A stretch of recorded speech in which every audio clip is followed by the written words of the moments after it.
This is Jordan Tower with JT News. Make sure you smash that like button, smash that subscribe button. Let's get right into the news. Well, Diddy trial is back in session. It's almost over for the day, but they've had a lot of breaks, so I just wanted to make sure there was enough to talk about today.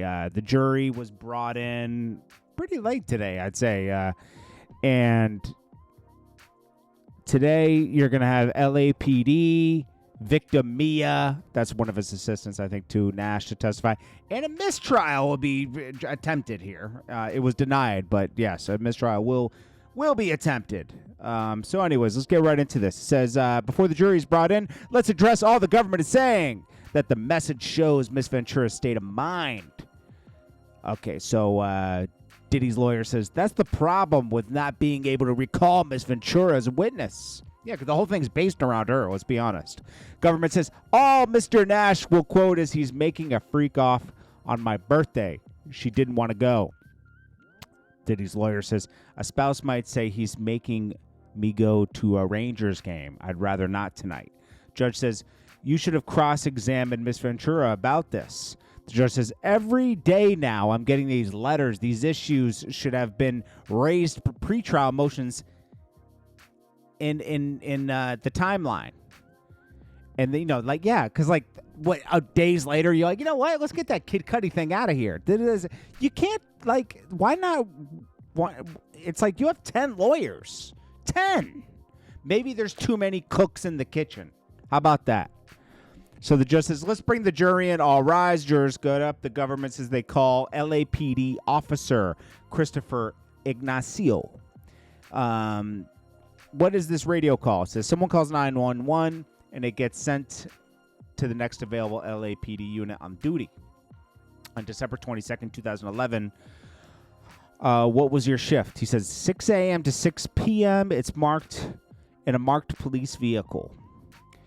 What do you remember? I got a call around 8 a.m. Code 3 with lights and sirens to 8925 Hollywood Hills Road.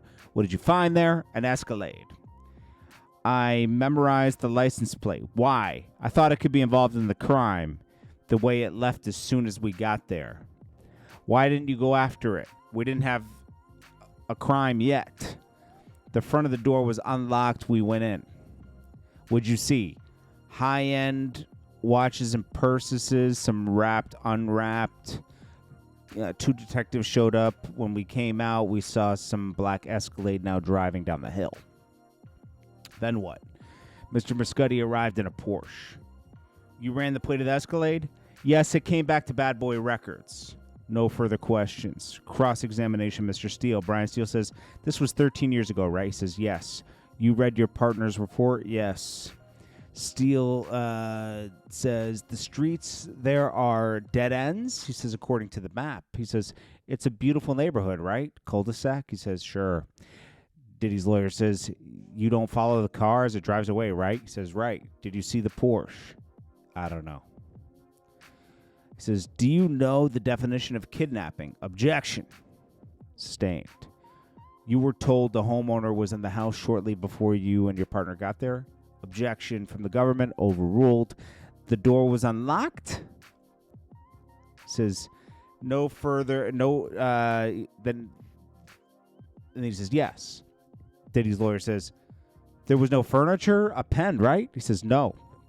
You called it a trespass, not a burglary, right? Because, objection, I think sustained. I think sustained from the judge? No report of theft? No. Steele. If you thought there was a gun in the Escalade, you could have put out a BOLO, right? Objection, overruled. You didn't, right? He says, right. And he mentioned his security cameras. I saw some. Mr. Muscuddy wasn't hyperventilating, right? He says, he was tense, I'd say. Did you search his Porsche? No. It was 8:20 a.m., not 6:30 a.m., right? He says, right. Nothing further. No redirect. Okay, so then the government calls L.A. Arson investigator Lance Jimenez. I'll place the binder in front. The witness takes a stand. How many fires have you investigated? He says 100 a year, everything between mansions or dumpster fires. LA is pretty crazy. Government says, did you ever respond to an expert to an auto fire on 8925 Hollywood Hills Road? He says, yes, there was a cut in the roof of a Porsche. What about the inside of the Porsche? Burn patterns inside. Any items? A bottle on the front seat. A handkerchief is burnt and a lighter in the ground. Government. What hypothesis did he draw? He says Molotov cocktail. How do you think it got in? Someone cut the roof and dropped it in. Duh. Let me show you some photos. Is this the Porsche that was burned? He says yes. What kind of bottle was used? An Old English 800 malt liquor. And the wick. A designer-type scarf, silky, in my opinion, was targeted. Government. The partial DNA profile, was it consistent with a female contributor? He says, I was told that. Government says, do you know what that means? He says, no. He says, do you know if it is possible to touch an item without leaving DNA? Objection from the government. From the defense. Sustained. What happened to the print cards? He says they were destroyed in 2012. On whose orders? Someone in LAPD. Not you or anyone on your team? He says, then Diddy's lawyer says, I'm going to object to all of this. Can we have a sidebar? They do a sidebar. Then, after a long sidebar, the jurors, we are trying to sync up why we don't take a break. Why don't we take a break? Then they come back. Combs exited 2 with marshals into a holding cell. Combs' lawyer says, let me get him. Combs is brought back in. Judge says, Miss Salvik, what's the purpose of getting into that? Salvik says, they're questioning the investigation, so we're entitled to ask this. Judge says, when I heard the questions, I assumed there was going to be a line of cross-examination about fingerprint cards, like about DNA, but that does not appear to be the case. So I'm thinking telling the jurors to disregard. This is outrageous, Combs' lawyer says. Combs' lawyer says, we are considering what remedies to ask for. Let me speak with my colleagues. They implied that someone in this courtroom was responsible for the destruction of the fingerprint cards. They intended to attack the investigation, the government says. Recess. All right, then they're back. My intent is to strike from the record any testimony about these fingerprint cards and the destruction of them. I will note that only answers where the witness knew about the destruction. I sustain the objection, so act as if it was abnormal. Okay. Then Diddy's lawyer says, we're going to move for a mistrial at this time based on the procedural misconduct that has occurred. Some prospective jurors said Mr. Combs could buy his way out.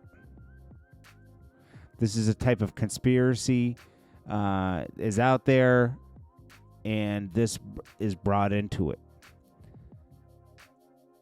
They should have ended, then Combs' lawyer says, they should have ended when the fingerprint cards were destroyed. But they asked, did he authorize it? There is no way to unring this bell. This is only proper remedy here for a mistrial. That's the only remedy here. The government says this is absolutely unwarranted. The government says it was Mr. Angolfino who wanted to inquire about the DNA in the investigation. Your Honor can just say that the jurors should not draw any inference from the destruction of the fingerprint cards. Judge says application for mistrial denied. Judge, I sustain the objections when raised. The jurors have already been told the questions are not evidence. Yeah, but how can they unhear it? You know? Combs' lawyer says, Your Honor should tell the jurors that the questions were improper. They weren't improper. They should disregard both. All right, so then let's see. Will the court tell the jurors that the answers are not to be considered? I'll tell them the questions were and answers and the fingerprints are irrelevant in this case considered. Combs' lawyer says, thank you, Your Honor. All rise. Jurors enter. Jurors are, instructed to hey, the fingerprint stuff, forget about that. Zap it from your memory, which is impossible, right? Then the judge, the government says, did you interview the owner of the Porsche? Jimenez says, yes. Scott Muscuddy, Kid Cudi. Did you reach out to others? He says, I reached out to an assistant. Her name was Capricorn. Combs' lawyer says, I'm going to object. Judge says, rephrase. Government says, who did you reach out to? He says, Capricorn and Cassie Ventura. Government, did Capricorn respond or assist? No. Government, how did you reach out to Cassie? He says, it wasn't able to by phone, but tried through a family member. Government, did you reach her? Jimenez, never. Government, were charges brought? No, but I never closed the case. It's listed as inactive. Nothing further. Judge, cross-examination. Diddy's lawyer. There was a DNA hit on a glass bottle for a female DNA, correct? He says, yes. Do you remember when the results came back? He says, maybe 6 months? 6 months? Dude, no wonder no crime gets solved. The test on the bottle, is it important? He says, yes. Combs' lawyer says, what does it mean, partial DNA female? He says, I have no idea. If I was told if we had a suspect, we could test against it. Any other DNA on the bottle? Objection, rephrase, DX852, just for the witness. That's a glove, right? He says, yes. Do you find any other gloves? Diddy's lawyer says, Diddy's lawyer asked that. The guy says, no. Did you find any DNA on the test, any glove? Did you test the glove for DNA? No. I understood it belonged to the owner. It was a driving glove. You got to be kidding me. Kid Cudi's driving around with gloves on like, hey, I'm so good. I got to grip my Porsche wheel real tight. Then Diddy's lawyer says, the damage, it's on both sides of the bottle, right? He says, looks like it. He says, did Mr. Kid Cudi have more than one Porsche? She says, I think he had a second one in the garage. Jeez, this guy's just collecting Porsches over there. Combs' lawyer says, why isn't it in your report? He says, it wasn't involved. Combs' lawyer says, you were unable to reach Capricorn Clark or Cassie Ventura? When did you reach out? He says, in the first few weeks. Then he says, are you sure? Tell us everything about these calls. He says, I believe Capricorn's brother answered, and we disagreed. Diddy's lawyer then says, and once Mr. Muscudi told you it was his glove, you didn't investigate anymore, correct? He says, I did not. Nothing further. Redirect. When did you speak with Kid Cudi? The government asks. Same day. Nothing further. Judge, next witness. The government has Dante Nash. They're there. He's there under subpoena. Nash says, yes. I'm here under subpoena. Government says, do you want to be here? He says, absolutely not. Where do you work? He's a celebrity stylist, Nash is. Government says, in 2008, yes, for Puff and Cassie. Government says, how do you get hired to work for them? Through Craigslist ad for Bad Boy Entertainment. This photo, is it a fair, accurate portrayal of how you looked at the time? He says, not even close. It's a glamour photo. Yes, I look amazing. How often would you witness Mr. Combs and Miss Ventura interact? He says, at least once a week. Governor says, what did Mr. Combs call Miss Ventura? He says, bitch, ho, CC, baby girl, slut. He would call her outright ho and slut anyways. Government, how did she react? He says, sad. Government says, did Mr. Combs make threats? He says, yes, he would beat her ass. Then he would send her sex tapes out. What, are you kidding? Diddy would say this in front of people? I'll send them tapes out. How often would you say he beat her ass? He says, quite a few. It drove her crazy. She would be a super emotional. She might even stay in the house for days. Government says, how often did Mr. Combs say you could not go without his... Wait. How often did Mr. Combs say you could not go out without his permission? Twice. The first time went to a gay club and Kyle and Adrian. Okay. Then we went to an LA apartment. Puff called and told her she better bring her ass to the house. She panicked. And then what did you understand Mr. Combs was saying? Then the Diddy objects, overruled. Nash says she packed her stuff and she went to the house. Did you attend Vanity Fair party?